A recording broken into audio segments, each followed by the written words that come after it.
안녕하세요. 김알TV입니다. 7월부터 대출 한도가 줄어든다는 소식 다들 접하셨나요? DSR 규제가 확대됩니다. 뉴스를 보거나 기사를 볼 때 부동산 정책에 항상 등장하는 용어, 주택담보대출을 받기 위해서 은행을 방문해도 항상 듣게 되는 용어인 ATV, DTI, DSR에 대해서 우리 구독자님들께 설명해 드려야겠다고 생각했습니다. 매번 듣기는 하지만 그게 뭐예요? 라고 물어보기는 민망하고 찾아봐도 무슨 말인지 모르겠고, 그래서 오늘은 초등학생이 들어도 이해될 만큼 쉽게 설명해 드리겠습니다. 오늘 내용은 알아두면 좋은 내용이니 끝까지 봐주세요. ATV, DTI, DSR 이 삼총사는요, 개념은 간단합니다. 들어보세요. 우리가 집을 사려고 할 때 엄청난 부자가 아닌 이상 은행에 돈을 빌려서 사야 합니다. 그럼 은행은 나한테 얼마를 빌려줄까요? 은행에서는 개개인의 돈 갚을 수 있는 능력을 평가해서 대출금을 정하는데요. 너한테 이만큼 빌려줄게. 이런 기준을 정할 때 필요한 친구들입니다. ATV, DTR, DSR 이렇게 삼총사는요, 알파벳 D로 시작하는 친구들은 성격이 좀 비슷하고요. 알파벳 L로 시작하는 ATV는 성격이 조금 달라요. ATV는 집값 얼마니? 그 비율로 빌려줄게. DTI는 너 얼마 버니? 그 비율만큼 빌려줄게. DSR은 너 앞으로 총 빚이 얼마 있니? 그거 보고 빌려줄게. 우리가 현금이 아주 많은 부자라면 집을 살 때 대출이 필요 없겠지만 대부분은 대출을 받아서 사게 됩니다. 대출의 종류에는 크게 두 가지가 있습니다. 하나는 담보대출, 하나는 신용대출입니다. 담보대출은 내가 사고 싶은 집을 담보로 대출해 주거나 내가 이미 가지고 있는 집을 담보로 대출받을 수 있습니다. 신용대출은 말 그대로 나의 신용을 보고 대출을 해주는 거예요. 요즘은 신용대출로 1억 이상 대출을 받아서 집 사는 데 쓰면 안 됩니다. 이 신용대출은 한도가 그렇게 많지도 않고 담보대출보다 금리가 높아요. 집을 담보로 대출받는 주택담보대출일 경우 은행 입장에서는 집을 담보로 빌려주는 거니까 이 사람이 갚지 못하더라도 그 집을 팔면 되니 은행 입장에서는 훨씬 더 안정적인 거래입니다. 그래서 이자를 조금만 받는 거예요. 이제 오늘 주제로 들어가서 주택담보대출을 받을 때 듣는 용어인 ATV 친구부터 알아보겠습니다.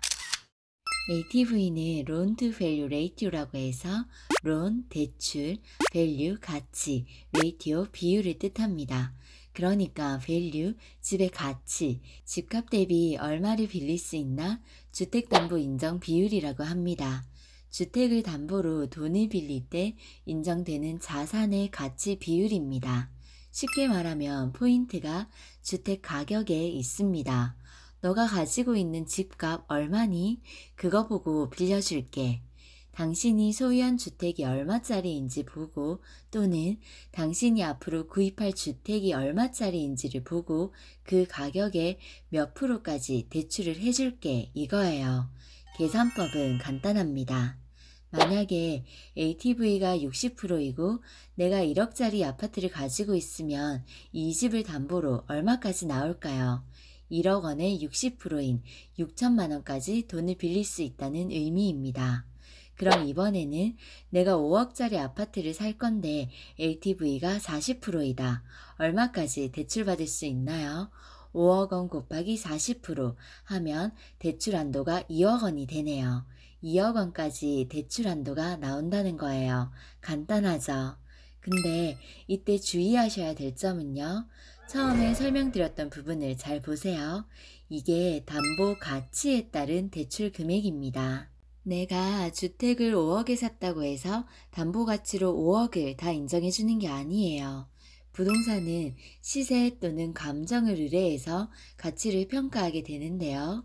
아파트의 경우 국민은행에서 고시하는 KB 시세를 기준으로 하고 경매의 경우에는 감정가 등 공신력 있는 평가 자료가 담보 가치를 결정합니다. 즉, 내가 5억의 집을 샀어도 대출 당시에 4억으로 가치를 평가한다면 그 금액의 40%가 나오는 거예요. 즉, 실거래 가격이랑은 조금 다르죠. 그래서 대출을 받으실 때는 KB 시세가 얼만큼 인정해 주는지 확인해 보셔야 합니다. 그리고 조금만 더 설명해 드릴게요. 제가 이해를 쉽게 해드리려고 처음에 LTV를 설명할 때 주택담보인정 비율이라고 했는데요. 사실 LTV는 주택뿐만 아니라 공장, 상가, 오피스텔, 나대지 이런 부동산을 담보로도 담보대출을 받을 수 있습니다. 상가를 담보로 대출받으면 상가담보대출, 토지를 담보로 대출을 받으면 토지담보대출이 되겠죠. 그래서 은행에서는 이런 부동산들도 은행에서 정해둔 담보인정 비율이라는 게 있어요.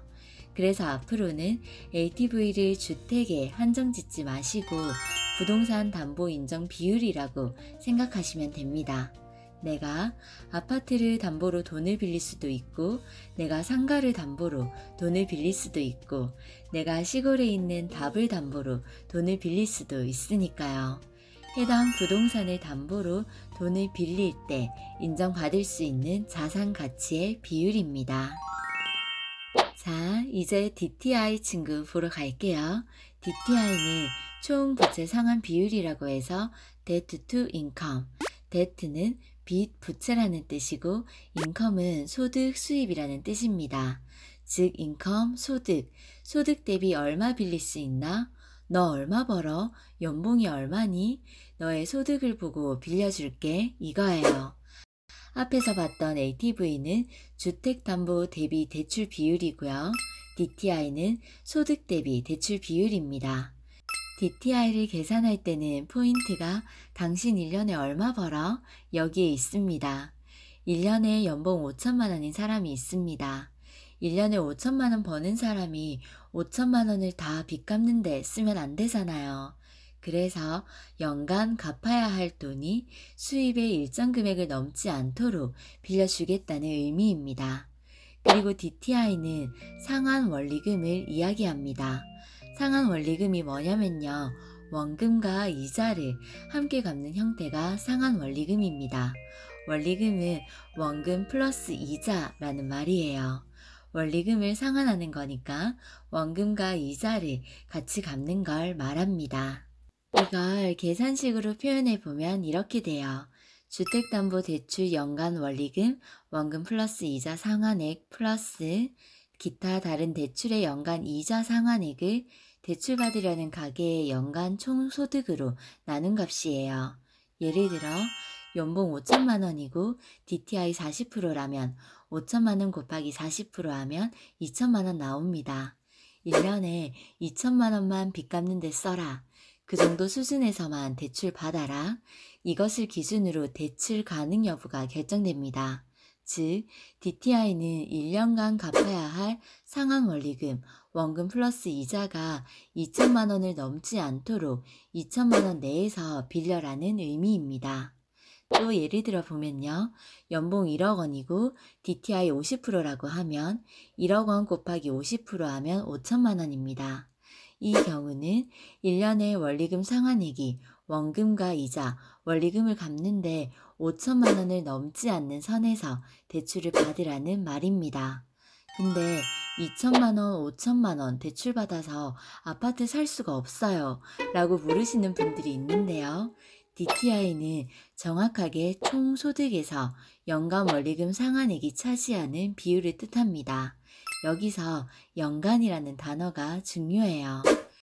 우리가 부동산 담보대출을 빌린다면 1년 내로 갚을 수 있는 능력자는 거의 없습니다. 보통 20년에서 30년 장기 상환으로 빌리죠. 그렇다면 20년짜리로 상환한다고 가정하면 DTI는 연간 2천만 원 곱하기 20년 4억 원, 즉 4억 원까지 빌릴 수 있다는 겁니다. 계산상 그렇다는 거예요. 그런데 실제로는 내 연봉에서 공제해야 될 것도 있잖아요. 공제할 거 공제하고 실질적으로 수령하는 금액이 기준이 됩니다. 4억 원이라는 금액도 대출 원금이 아니라 원리금의 합산액이기 때문에 실제 계산하는 것보다는 조금 더 보수적으로 계획하시는 게 좋습니다. 그래서 DTI는 DTI가 가지는 몇 가지 특징이 있는데요. DTI가 40%다. DTI가 50%다. 뭐가 대출이 더 많이 나올까요? 1. DTI는 DTI가 높을수록 대출 가능 금액이 많아집니다. 1억 곱하기 40% 하면 4천만 원, 1억 곱하기 50% 하면 5천만 원입니다. 대출 금액이 50%일 때 더 많죠? 그리고 두 번째, 그리고 상환 기간이 길면 길수록 대출 가능 금액이 많아집니다. 10년간 나눠서 갚는 것보다 30년 동안 나눠서 갚으면 매년 갚아야 하는 돈이 훨씬 줄어들기 때문입니다. 그래서 아파트 분양받을 때 보면 대부분 대출을 다 끼고 진행하잖아요.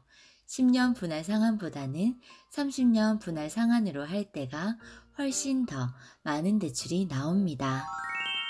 다음은 삼형제 중 마지막 친구인 DSR입니다. 우리가 가장 많이 헷갈려하는 게 DSR 친구인데요. 오늘 이 부분만 정확히 이해하시고 가도 큰 수확입니다. 자, 알파벳 D로 시작하는 친구들은 성격이 비슷하다고 했죠. DSR은 총 부채 상환 비율입니다. 너 앞으로 총 빚이 얼마 있니? 그거 보고 빌려줄게. 조금 전에 본 DTI보다 조금 더 깐깐한 친구라고 생각하시면 됩니다. 자, D 친구들은요. 1년치 수입과 빚 갚는 데 들어가는 돈을 비교해서 대출 금액이 정해집니다. 이때 빚 갚는 데 들어가는 돈, 빚 갚는 데 들어가는 돈에 뭐가 들어가냐에 따라 D 친구들이 달라지는 거예요. DTI는 주택담보대출의 원금과 이자 상환액 그리고 기타 여러 대출들의 이자 상환액을 포함시키고요. 주택담보대출에는 원금 플러스 이자가 다 포함되지만 기타 대출에는 이자 상환 부분만 포함됩니다. 하지만 DSR은 여기 기타 대출에 원금까지 넣어서 계산됩니다. 즉, 개인이 가지고 있는 모든 대출, 모든 금융기관의 원리금의 합, 모든 대출의 원금과 이자의 상환액을 연간 소득으로 나누는 것입니다. 계산식으로 표현해 보면요. DSR은 주택담보대출의 원금 플러스 이자 상환액 플러스 기타 다른 대출의 원금 플러스 이자 상환액을 연간 소득으로 나눈 값입니다. DSR의 특징은 주택담보대출뿐만 아니라 모든 대출, 차 할부금, 학자금 대출, 신용대출 등의 모든 대출을 포함해서 원금과 이자 상환액을 산정하는 것이 특징입니다. 다른 대출의 이자만 고려하는 DTI와는 다르게 원금 상환까지 같이 고려합니다. 집중하고 들었는데도 DTI와 DSR이 헷갈리신다고요? 결정적인 차이는 이겁니다. 내가 이번에 아파트를 구입하면서 대출을 받았습니다. 아파트 담보 대출을 받았어요. 그런데 기존에 다른 대출도 있는 거예요. 자동차 할부금도 있고 학교 다닐 때 받았던 학자금 대출도 있습니다. 둘 다 원금과 이자를 갖고 있는 상황이고요. 그럼 내 앞으로 이번에 아파트 담보 대출을 받았으니 내가 앞으로 갚아 나가야 할 원금과 이자가 또 생겼죠. 이 주택담보대출은 DTI나 DSR 둘 다 포함시켜요. 그런데 DTI는 아파트 담보대출, 원금 플러스 이자, 즉 원리금에 기존에 있던 대출들, 차 할부금이랑 학자금 대출은 원금을 빼고 이자만 넣어서 계산을 합니다. 주택담보대출의 원금 플러스 이자, 원리금과 더하기 기타 대출의 이자만 이 금액을 내 연소득으로 나눈 값이 DTI입니다. 그럼 DSR은요? 이번에 받은 아파트 담보대출, 주택담보대출의 원리금, 원금 플러스 이자는 당연히 포함되고요. 이건 공통이잖아요. 당연히 포함되고 기타 대출을 원금까지 포함해서 원금 플러스 이자가 계산되는 겁니다. 즉, 자동차 할부금과 학자금 대출에서 나가는 원금까지 포함시켜서 계산합니다. 심지어 카드론 쓴 거 있으면 그것까지 내가 가진 모든 대출에 원금과 이자를 합쳐서 내 소득으로 나눈 값이 DSR이라고 보시면 됩니다. 그럼 이 질문에 답을 하실 수 있을 거예요. DTI가 맞추기 어려울까요? DSR을 맞추기가 어려울까요? 당연히 DSR 맞추기가 어렵습니다. 기타 대출금의 원금까지 합쳐서 내 소득이랑 비교하니까요.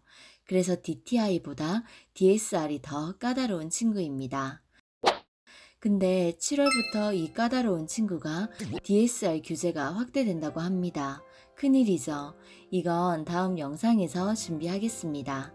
그래서 7월에 바뀌는 내용을 설명해 드리기 전에 LTV, DTI, DSR이 뭔지 이해하셔야 쏙쏙 이해가 되실 것 같아서 준비했습니다. 이미 알고 계셨던 분들도 있겠지만 헷갈리셨던 분들은 이번 기회에 확실히 정리해 두시면 도움이 될 것 같습니다. 그래서 부동산 대출을 받을 때는 LTV만 보고 내가 5억짜리 집이 있고 LTV가 60%니까 5억 곱하기 60% 3억 원. 아, 3억 대출 받을 수 있겠네. 이렇게 생각하시면 안 돼요. DTI랑 DSR 다 평가 지표로 보기 때문에 3억 원보다 훨씬 더 적게 나올 수 있습니다. 나라에서 DTI와 DSR을 엄격하게 적용하면 담보가치, 집 가격이 높더라도 연소득이 충분하지 못하면 대출받기 어렵습니다. 요즘 인터넷에 DTI, DSR 계산기가 있어서 스스로 계산해 볼 수 있는데요. 그래도 은행에 직접 방문하셔서 상담해 보시면 가장 정확하게 계획할 수 있습니다.